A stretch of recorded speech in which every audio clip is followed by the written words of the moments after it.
So hello everyone, स्वागत है आपका मेरे व्लॉग में। मेरा नाम है सिमरन और जैसा कि आपको पता है सर्दियों का सीजन चल रहा है और इन दिनों धूप बहुत रेयरली निकलती है, लेकिन आज अच्छी धूप निकली थी।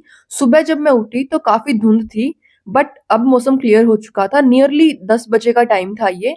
तो मैंने डिसाइड किया कि क्यों ना ऊपर जाके थोड़ी देर धूप में बैठा जाए। और यहाँ पे बैठने की कोई जगह नहीं दिख रही थी, लेकिन इसलिए मैं यहाँ पे मटका लेके आई ताकि मैं उसके ऊपर बैठ जाऊं।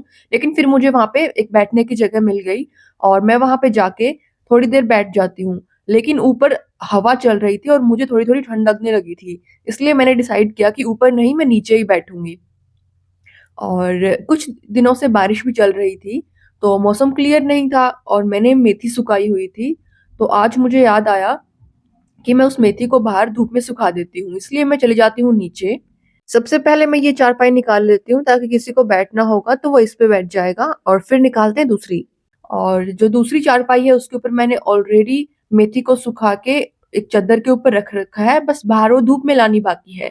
इसीलिए मैं उसको भी बाहर ले आती हूँ, जैसा कि आप देख ही सकते हैं। और प्रॉपर जब धूप होती है ये तभी सूखेगी, लेकिन अभी बारिश की सीजन और सर्दियों के कारण ये प्रॉपर सूख नहीं पाई है। इसको कम से कम 10 से 15 दिन की धूप की जरूरत है ताकि ये कंप्लीट एक पाउडर बन जाए। अभी तो इसमें बहुत कमी थी। मैंने ये तोड़ के और अच्छे से इसको 2-3 बार वॉश करके इसके ऊपर सुखा तो दी थी, लेकिन ये मैंने ऐसे ओपन करके अंदर ही रखी थी। आज धूप है तो ये अच्छी सूख जाएगी, इसलिए मैंने इसको रख दिया है बाहर। तो देखो ये ऐसी दिख रही है कुछ। जब मैंने इसको सुखाया था तो ये बहुत ज्यादा मतलब अमाउंट में दिख रही थी, लेकिन सूखने के बाद इसका अमाउंट बहुत कम हो गया है। और जब ये कंप्लीटली मतलब सूख जाएगी तो फिर मैं डिसाइड करूंगी इसका पाउडर बनाऊंगी या फिर थोड़ा सा वैसे ही क्रश करके इसको रखूंगी। और धूप में लापरवाही के कारण आप देख ही सकते हैं कि मुझे स्नीजिंग भी स्टार्ट हो चुकी है। तो मैंने आपको बताया था 10 बजे का टाइम हो चुका है और अब मैं थोड़ी सी देर बाहर घूम के आऊंगी पीछे खेतों के अंदर। तो चलिए चलते हैं। एक और गेट मुझे ओपन करना पड़ेगा क्योंकि हम यहाँ पे लॉक रखते हैं, क्योंकि यहाँ पे कुत्ते वगैरह आ जाते हैं। इसलिए चलते हैं पीछे की तरफ। तो देखो यहाँ से मैंने ये मेथी तोड़ी थी जो कि मैंने वहां अंदर सुखा रखी है। और कमेंट्स में बताइए मुझे ये कौन सा फ्रूट है। मैं आपको कल के व्लॉग में बताऊंगी या फिर नेक्स्ट व्लॉग में बताऊंगी कि ये कौन सा पेड़ है। ये 7 से 8 साल पुराना पेड़ है और इसके ऊपर अब अच्छे से फ्रूटिंग काफी साल से हो रही है वैसे तो। और जनरली ये जून में पकता है, तो कमेंट्स में जरूर बताना कि ये कौन सा पेड़ है। अब यहाँ पे आ ही गए हैं तो क्यों ना कुछ नींबू लेके ही जाएं। काफी दिन हो गए मैंने ये नींबू तोड़े ही नहीं है, और इसमें से कुछ नींबू तो पीले भी हो चुके हैं। जो हरे नींबू होते हैं उनके अंदर भी अच्छा खासा जूस का अमाउंट होता है, और पीले होते हैं उनके अंदर भी equal he amount of juice होता है, तो मैं तो दोनों ही तोड़ लेती हूँ।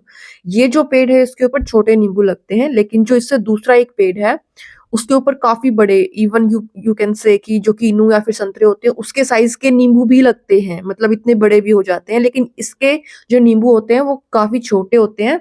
और ये एक फायदा इसका ये है कि ये कंप्लीट पूरे साल नींबू लगते हैं, लेकिन उस पेड़ के ऊपर सिर्फ किसी सीजन में ही लगते हैं। और ये पेड़ है मेरे विंडो के बाहर, मतलब मेरे रूम के विंडो के जस्ट बाहर। हमने एक और आम का पेड़ लगाया है, देखते हैं अब ये चलता है या नहीं। फिर मुझे दिखते हैं कि ये बैलगाड़ी वाली आंटी, और मैं आ जाती हूँ अंदर।